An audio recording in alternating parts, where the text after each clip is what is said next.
Top Albania Radio, she's on air. Jemi rikthyer sërish në Top Albania Radio, 100FM dhe në kanalin 10 në digital. Neve po komentojmë se çfarë ka ndodhur aty në backstage dhe këta personazhe të cilët nuk janë kursyer ç'është e vërteta në përgjigjet e pyetjeve që Fabio i ka drejtuar. Tani një personazh tjetër i cili këtu ka qenë dhe këtu në mesin ton dhe ne kemi parë që nuk është se do mendoj shumë gjatë për ta kthyer përgjigjen. Le ta ndjekim insertin e Konstantin Pula.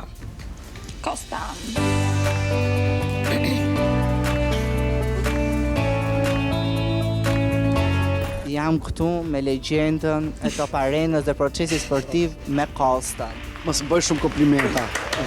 Si ndjesh që po përfundon Top Arena?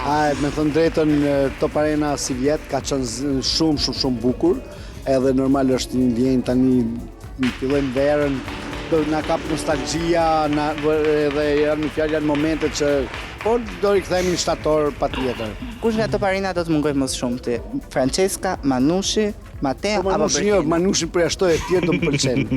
Do marr malli. Do të marr malli, po. Po mirë, tani ti ke dhënë. Sa dhe Manushi është po bëj shaka. Tani ti ke dhënë një intervistë tek Shizoneri. Po.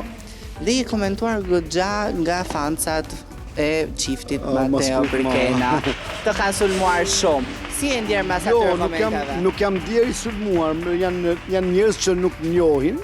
Edhe kanë thënë për shembull ku ta dijon tani dikush nga ti nuk dia si gjë, s'di të lidhësh dy fjalë, këto janë njerëz që nuk njohin faktikisht, edhe kanë ato perceptimet e veta. Po kur një koment të vjen nga një njeri që nuk të njeh, nuk është se të lëndon. Kam pasur komente shumë pozitive, për shembull unë kam thënë gjëra të vërteta, siç kam menduar që mos ndoshta ky negativitet dhe ky mbledh vjen për shkak se ndoshta kjo është e vërteta dhe ti ja përplas në fytyrë siç e shikon ti të vërtetën? Unë mendoj që janë disa njerëz që hapin profile tani në falso le të themi ose mund edhe me profilin e vet, por janë njerëz që vetëm vjellin vrerë dhe janë shumë pak, ka dash zoti që janë shumë pak, por që personalisht nuk më lëndojnë, domethënë, unë lëndojmë nga njerëz që më njohin dhe më zhvlerësojnë aty, ndërsa njerëz që s'u njohin nuk e kam këtë kompleks fare. Tani neve edhe sot i pam që nuk erdhëm bashk. Brikena erdhi më vonë, Mateo më para, njëri që më krau, njëri që krau. Tash e them por se për shembull para dy ditë kishte shkruar akoma një fansë. Aman si janë. Do thonë jemi u çmendë me fansët e tyre. Po të përgjigje jote si është drejt kësaj fansi që po ndjek ndoshta? Po unë i shkrova i çikash, por më thënë drejtë, i thash aman na linë rahat se mezi kemi punë mezi po ja dalim punëve tona edhe me dalim gratë tona, dalim. Bravo Kosta. Tani Kosta bën gjithë atë punën aty tek Top Arena, por në fakt të gjithë diskutimi mblidhet tek Brikena dhe Mateo. Ora, i ka kapur Brikena dhe Mateo të paktën?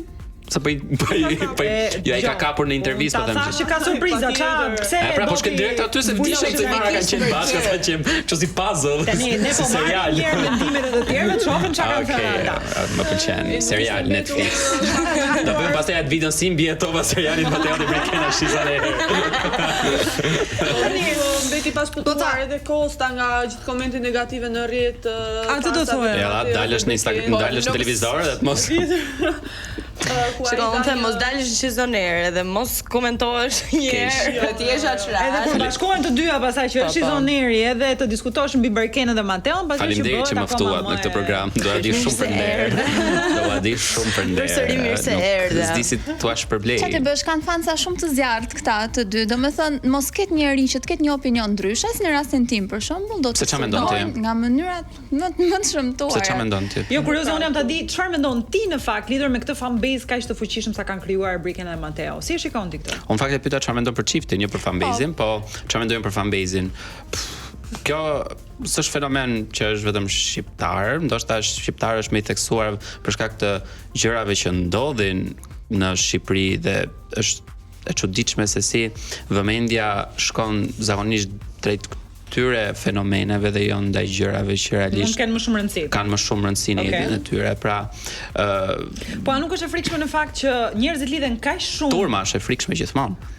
Dhe turma si lidhen kaq shumë pasi çifti se nuk është çudi e madhe, edhe mami dhe babi jonë është dashuruar vite më parë që na bën neve normale. Pse duket kaq e çuditshme që është bërë bashkë? Këto janë fenomene që janë studiuar në sociologji dhe psikologji shumë dekada më parë. Sjellja e turmës është një nga fenomenet që akoma dhe sot e kësaj dite intrigon sociolog dhe profesor në të gjithë botën dhe nuk është, pra se si një grup njerëzish, qofshin këta 10 vet, 100 vet, 1000 vet, 10.000 vet, 100.000 vet, 1 milion vet, arrin të mendojnë si një koshere bletësh, pa pasur një mendim të tyre personal, po duke shkuar nëpërmjet instinktit dhe një mendimi të përgjithësues, edhe besojnë verbërisht dhe turmat nuk shihen vetëm në reality show, shihen dhe në edhe ndjekësit militantët politik, për shembull, janë një shembull turme. Kështu që Shikoj, mos na hyjnë në psikologji tani. Unë dua ty pak më tepër të pyet. Po mos na hyj këtu. Jo kaq psikologjike. Po mirë, më thuaj çfarë do të them. Në për Big Brother në fundit në fakt patjetër janë prodhuar shumë çifte, disa që kanë ecur dhe disa që jo, dhe jo gjithsesi. Kush janë çiftet që kanë ecur, Nikol? Po ndoshta njohje ndër vitet e fundit. Për shembull. Po në për Big Brother-et e tjera. Po mirë, apo të marr një krahasim. Për shembull, ke Selin dhe Gimbo, ke dhe Brekena Mateo. Të dy çiftet nga sepse Brekena dhe Mateo japin më shumë material fansave të tyre dhe janë shumë të lidhur me fansavet e tyre. Përkundrazi, Selin dhe Gimbo postojnë foto së bashku, ndërkohë që Brekena dhe Mateo janë treguar shumë të rezervuar. Po nuk japin shumë nga jeta personale. Pra ata nuk zihen edhe hiqen nga Instagrami. Unë personalisht nuk kam asgjë kundra fanbase-it që kanë krijuar këta të dy, jam shumë e lumtur që kanë njerëz që mbështesin, por e di çfarë më çudit mua te këta, pse kanë kaq shumë mlef për gjithë njerëzit që flasin dhe mendojnë për ta, se mund të jenë komente pozitive, mund të jenë negative. Fjala për ty të lutem. Përgjigjen prapse. Po mirë, faktikisht edhe në ju lutem. Nuk e lam. Përgjigj Anja, mos më mërzit tash ja të lutem mos më mërzit. Po, ç'është kjo? Pyet edhe përgjigjesh vetë. Po se ne tim pyeta më parë dhe s'të ktheva dot përgjigje. Jo, ktheve përgjigje. Nuk ktheva përgjigje. S'desha të kthej në atë momente, tash që Ti marrim unë përgjigje. E lagu si përfundim. Po thoja që e humba të shifillin. Po të thoja e nisa argumentin duke thënë. Mos e do dhe një pyetje. Jo, e mora vesh. Se Selina se hum kollaj fillin. Po, foli çfarë kur e pyetje, hajde ta kap. Marrëdhënia e personazheve, qofshin këta artist apo personazhe Big Brother me fansat, në momentin që bëhet shumë e varur me njëri tjetrin, pa kur personazhet dhe fansat e tyre fillojnë të kenë raporte miqësore me njëri tjetrin, këtu nis problemi, sepse sa më shumë t'i japësh fansave apo ndjekësve të tu dashamirësve të tu informacione për jetën e tënde të përditshme, çfarë të bëj, çfarë të mos bëj, ti marrësh mendim dhe vendimet e tua të jetës të varen nga zgjedhjet që fansat e tu të detyrojnë të bësh, kjo kthehet në marrëdhënie toksike. Personazh, fans. Kjo ka ndodhur për shembull me Nicki Minaj, për shembull, edhe është e njëjta gjë. Nicki Minaj filloi të merrte mendim fansave të tyre për çdo gjë dhe prandaj karriera e saj shkoi aty ku ka shkuar. E njëjta gjë dhe për shembull me çiftin Mateo dhe Brekena, janë shumë të lidhur me fansat e tyre se sa Gimbo dhe Selina. Është vërtet që Selin dhe Gimbo postojnë me njëri tjetrin, por vendimet e tyre të jetës nuk i varin nga sjellja e fanbase-it të tyre. Dhe ndoshta prandaj fanbase-i i Mateos dhe i Brekenës është shumë herë më agresiv me publikun që nuk i suporton çiftin apo ka kritika ndaj çiftit, sesa fansat e Selinës dhe Gimbos që ndoshta janë shumë herë më chill. Atëherë në këtë pikë mund ta themi që çifti Brekena Mateo nuk po jeton për çiftin e tyre, por po jeton më shumë për fansat?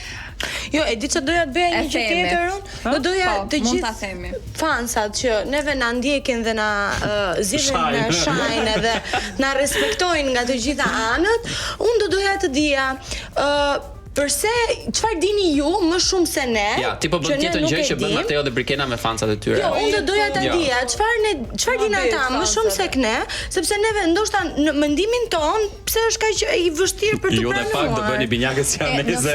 Në fund të ditës ne japim thjesht mendime dhe opinione që janë tonat personale. Patjetër, në asnjë moment ne kemi patjetër në ato çfarë ka treguar. Dhe aq çfarë shohin ata, shohim dhe ne. Kam mendimin tim në mënyrë ti nuk e din se çfarë din ata, çfarë din, mirë tha, çfarë di fanbase-i i tyre për ta, sepse ndoshta ata janë më shumë se ne. Komunikim ndoshta që unë të them që po un jam gabim sepse ti dinke diçka më shumë, kupton? Sepse un kur komentoj disa për çfarë. Kjo është një diskutim që është në thelb për mua është humbje kohe se nuk mund të rish të merresh me 10.000 veta. Jo për tu marr, por është një gjë shumë e thjeshtë. Sepse kur unë shoh një çift i cili në përqindjen më të madhe të kohës është i ndarë dhe nuk i shoh të rrin bashk, e shoh njëri tjetrin me bisht syrit, unë nuk mendoj se kjo është dashuri. Dhe le ta pranojmë këtë. Nëse neve duam që dashurinë ta sjellim në këtë lloj mënyre, është okay, mund ta shijojmë. Ato them dhe unë çash më e bukura në opinionin tim. Po shoni tani që po vjen. Prisni se do them diçka që më e bukura fare është që këta të dy do jenë së bashku një çift këngëtarësh tashmë edhe ne ju urojmë shumë suksese në karrierën e tyre muzikore. Por unë do ta qetësoj pak situatën këtu. Po ju dëgjoj. Unë do qetësoj pak situatën këtu. Dhe në fakt do lancoj një klip i cili është shumë interesant dhe shumë intim mes meje, Stelinës dhe Engjit. Të shparë intim. Kim sa ngrëm darkë bashkë. Shikoni se ne kemi për pazar. Shiko se si bëjmë pazar ne të She's on Air-it. A mund ta komentoj sipër? Vajta, sa herë mendojmë për Spar, ne na shkon mendja tek lirit e përgjithshëm. Por në fakt, ne këtu mund të gjejmë shumë më shumë se sa kaq. Gjithçka që na duhet për të shuar verë, duke nisur që nga kopshtaria e deri tek dita perfekte në plazh. I vini re këtu që ne jemi ulur se unë po vija re këtë çmimin.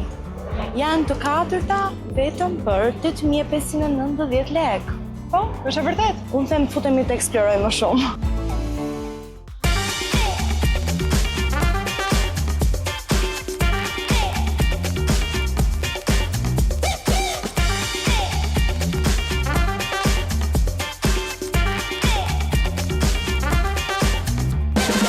E me gjithë këtyre produkteve, le të shohim se kush janë ato produkte që po të rriqin më shumë vëmendjen. Më ndiqni. Vera është përpara vërtet, por unë vdes për këto produktet që shtëpia i ka nevojë gjithmonë për mendimin tim, kështu që ky tas i kaq simpatik do vi me mua në shtëpi.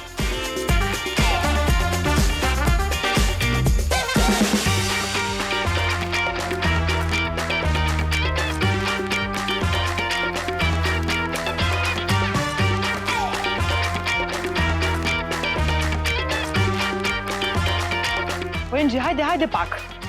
Bën vetëm 70.000 lekë. E beson ti? Guza, unë shpinë se kam blerë akoma, po ky seti për kopshtin do jetë me patjetër. Dhe ju gjithashtu jeni të ftuara për ta shijuar së bashku. Unë nuk kam kaq shumë vend në shtëpi, kështu që në balkon do vendos një tavolinë të tillë, sepse ishte shumë lirë, ishte vetëm 9.490 lekë. Do vi të shtëpia jote? Patjetër.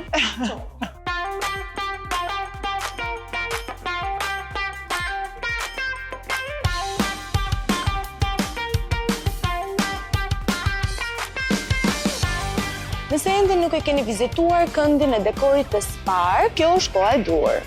Verën e gjeni këtu me produkte praktike, plot stil dhe për çdo buxhet. Ju mbetet vetëm të zgjidhni të preferuarat tuaja. Spar Albania, gjithçka për verën tuaj në një vend. Vajza, verën e siguruam, le të sigurojmë dhe darkën tani. Çfarë do ham për dark? Darkën e keni nga unë, shkojmë të zgjedhim produktet. Perfekt. Me thënë të drejtën, unë dua oriz, të bëjmë pak risotto. Ditë bësh risotto ti? Jo, nuk ti, do ta bëni ju. Disa shkatë tina, e gjeti direkt. Këta unë kam bërë një gabim dhe asnjëra nga ju nuk e vuri re, kështu që asnjëra nga ju nuk do më gatuaj mua sot. Ky orizi që mora unë është për të bërë pilav. Ja për risotto. Është ai për risotto. Kush është gati për një tiramisu? Sepse unë gjeta biskotat savoiardi. Këta jo kam treguar që kur e nis mëngjesin për në radio, mua më duhet gjithmonë të marr diçka të tillë me vete. A e diti që biskotat në Spar janë super të mira? Me vanilje apo me çokoladë? Apo me qershi. Wow! Gocat kanë harruar që nuk gatuajnë dot pa vaj, po ç'të bësh kur është tentativa e parë për të gatuar sot? Të them të drejtën, unë kam marrë këtë vajin e mistrit, se ato patatet kush do t'i skuqe? Të drejtë ke. Po nëse na duhen patatet, ku do shkojmë ne pa majonezë?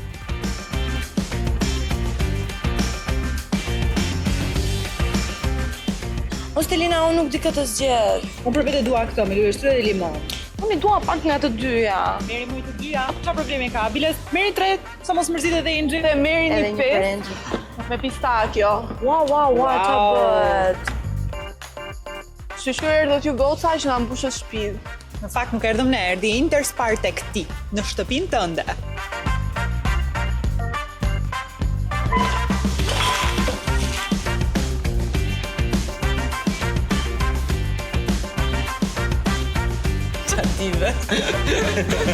Spar, pra familjes çdo ditë.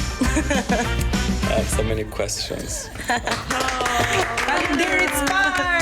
Ne kemi bërë një super bazar me gocat, pastaj u bashkuam te shtëpia Enxhi, të hëngrëm gjatë gjëra të mira, vetëm akullore sa kishim marr. Po pse se filmuat dhe pjesën mbrapa? Sepse ne do t'i tregojmë të gjitha. Çfarë do të tregojmë? Që hëngrëm si kafsh? Po.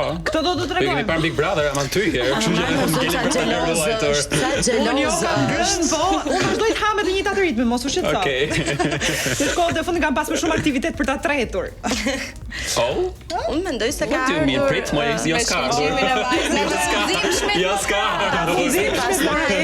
Nuk ka ardhur prit. Priteni pastaj këto. Me shkëlqimin e vajzave dhe shkëlqimin e Spar, ne do të shkojmë në një shkëputje publicitare dhe rikthehemi përsëri në 100 FM dhe në kanalin 10.